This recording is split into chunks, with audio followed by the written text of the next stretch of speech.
மரங்களே மரங்களே ஒற்றை காலில் நிற்பதேன் என்னவோ என்னவோ தவமோ. நதிகளே நதிகளே சத்தம் போட்டுத்தான் நடப்பதேன் கால்களின் விரல்களே கொலுசோ. பாரதி போல தலைப்பாகை கட்டியதே தீக்குச்சி, நெருப்பில்லாமல் புகை வருதே அதிசயமான நீர்வீழ்ச்சி. இடையை ஆட்டி நடையை ஆட்டி ஓடும் ரயிலே சொல் நாட்டியமா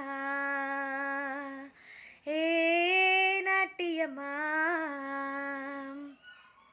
ஷலலா ஷலலா ரெட்டை வாழ்வெண்ணில்லா, என்னை போல் சுட்டி பெண் இந்த பூமியிலா. செவ்வந்தி என் தோழி சாமந்தி, வெற்றிக்கு எப்போதும்